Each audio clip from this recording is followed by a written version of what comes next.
The Parsha this week begins by saying, "And it was on the 8th day," and we're immediately struck because there is no 8th day. We know there are 7 days. There's 7 days of creation, and when you finish 7 days of creation, you're actually on Shabbat, and then you start counting again from day 1. You don't get to day 8. There is no 8th day. So we immediately have to ask, where did the 8th day come from? What is going on the 8th day? And we know that there's therefore something a little bit mystical, a little bit irrational, a little bit out of our system in how we understand things when we talk about the 8th day. If we ask how else do we recognize the 8th day in Judaism, that would be quite common with everybody, and that would be the 8th day of having a Brit Milah. That a new baby, when a new baby boy is born, on the 8th day, there is a bris, there's the circumcision of it. And we are told it happens on the 8th day. And again, we understand, well, because there's a sense of irrationality that's going on with that. The idea that it is something that I'm commanded to do to a newborn baby that is very explicit and very particular, but it doesn't quite make sense to me. I'm creating a symbol of the covenant on the body that the male will carry the rest of his life. And I'm doing it because I was told to do it, and not because any logical reasoning led me to that conclusion. And now I understand I'm on the 8th day. This is what happens on the 8th day. The 8th day speaks to our souls. It does not speak to our minds. And when we talk about how did I get to the 8th day, we understand that Shabbat created the bridge, because 6 days is our routine. And we look at those 6 days differently than Shabbat. The 6 days of the week, we are commanded to labor. And then we are commanded to stop doing it on Shabbat. Those are 2 separate commandments. And so we formulate the 6 days as the mundane. We formulate Shabbat as the bridge to the holy. And then we cross that bridge. And when we are sitting in the holy, we open the door to the 8th day.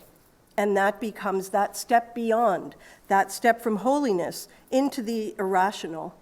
If we don't do that, Shabbat will happen anyway. It's just that we won't be aware of it because we haven't structured things that way. And this structure creates the flow. It creates the mundane that then builds the bridge that we then cross, and now we have the opportunity to enter the mystical, to enter the irrational, to enter something that is beyond, the glimpse that is beyond what happens in this world.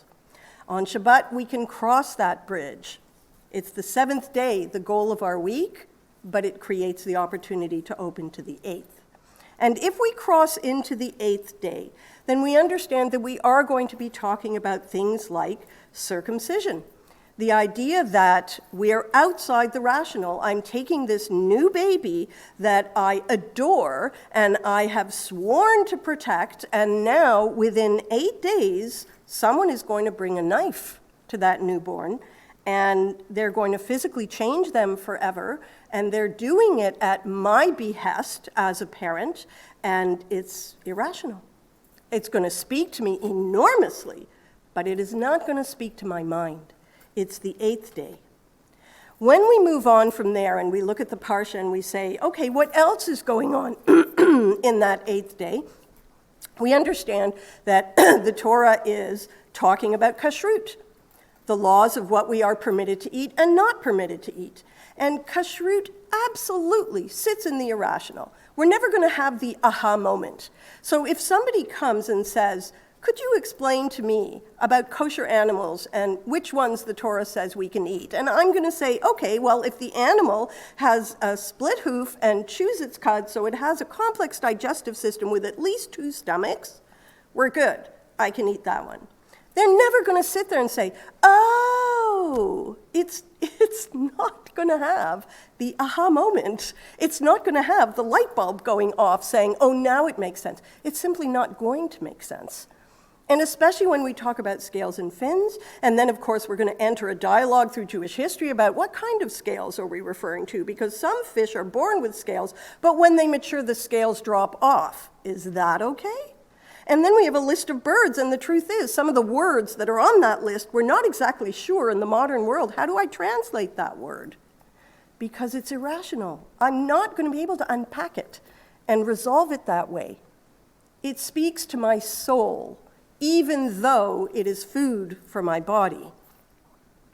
So we search for meaning, and we don't search for what does it actually, truthfully mean. And especially when we try to unpack it in terms of history and say, well, in the ancient world, they couldn't preserve meats, except they could. Because especially in the region that they're living around the Dead Sea. They're living around Stom, and the salts of Stom are preservatives. And the text told us that with Lot's wife, that she is turned into the pillar of salt because salt is the preservative. And it was so strong that people in the ancient world, if they had the salt on their fingers and then rubbed their eyes, they would cause blindness. The preservatives were huge. So it's simply just not going to speak to how I understand it in my mind. It is only going to sit in the irrational. And then there's the huge one that occurs with Nadav and Avihu, the two sons of Aaron, who end up dying because they were somehow too enthusiastic about ritual, too in the moment, too involved. And then it became too powerful, and it became too dangerous, and ultimately it killed them. And I'm in the realm of the irrational. How can ritual do that? How can you get so close to holiness that it becomes a danger? It's the thing I crave. It's the thing we yearn for and seek. In fact, I'm told to elevate every moment, if I can. The rabbis say 100 blessings every day. Look for the holiness within the regular. Try to elevate it. But that very holiness can be deadly and devastating. It's life-altering in ways I would never want it to be. I must draw near, but not too near. I must seek meaning, but I must know that I will always have questions. I must grow in strength and power, but too much growth in holiness can kill. And just when we think that the 8th day is over, and we've done the Parsha, and we understand it, and we're good. And especially with that question about holiness, when I think I've resolved it, and I try to understand where are the boundaries and limits, because Nadav and Avihu is so shocking. And the rabbis of the Talmud tell us, be very careful to always pray in a place that has windows, because you must always, when you are entering the holiness, be able to see the mundane. Be able to know that the holiness and the immersive experience of holiness should never take you away from the world around you. You should always be engaged, 1 foot on the ground, head in the heavens, but keep 1 foot on the ground. And I'm again trying to unpack the irrational of it. And then we leave the Parsha, and we recognize that what's coming up now in our calendar is Yom HaAtzmaut, Israel's Independence Day. And it is coming up, and we look at it, and we understand that the Hebrew date for it is the 3rd day of Iyar. And Iyar is the 8th day, is the 8th month in our calendar year, in the Jewish calendar. And again, that number 8. And so I look at the modern state of Israel, and I recognize that 8th month, that number 8, is speaking to me again.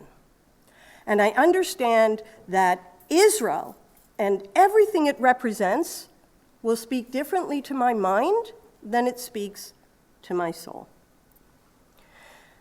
We're back in the existence of that 8th day, and I want my mind and my soul to figure this out. Everything about the modern state of Israel is irrational. How did it happen? How did we beat the odds to make it happen? How did we set up a country with mostly groups of survivors who managed to live through the worst atrocity in modern history to set up a country? How did it flourish? How does it grow? How do we lead in so many ways? Israel does not speak to our minds. Israel speaks to our souls. The same way everything about the number 8 speaks to our souls. But does that mean we no longer ask rational questions because we're saying, oh, no, I'm on number 8. I don't deal with rational. And of course, no. It doesn't mean we stop asking rational questions. It means the rational and the irrational create the dialogue together. I go back and I look at circumcision, and circumcision is irrational, and therefore I would not sit there and say, okay, let's just get it done. My rational mind says I want the most skilled mohel with the most experience that person can bring to this. I want to know that this is safe, this is sterile, this is exactly rationally the way I would want it to be before anything happens. And in fact, the Torah puts the commandment of circumcision on the father. And my baby, my 8-day-old baby boy, if the father of that baby is not a trained surgeon or a specialized urologist, he's not going anywhere near my baby with a knife. It's just not going to happen. My rational mind is speaking into the irrational moment of the 8th day. I've brought them together. And when I bring them together, I will seek meaning. The same thing happens with the laws of kashrut. I'm just never going to be able to unpack it on a rational level, but it doesn't mean I ignore the rational side. It means that when I engage in kashrut, I will support kosher food manufacturers that are clean, safe, respectful of their workers, and respectful of the safety of their workers. Now I will support them. I bring the irrational and the rational together, and I search for meaning. The same thing happens with ritual, where I am sitting there understanding that, as the rabbis told me, 1 foot planted on the ground, windows where I pray, so I can see the world around me, the rational, as my soul engages in ritual and prayer, which is the heights of the irrational. I'm doing both at the same time. It is my mind and my soul working together.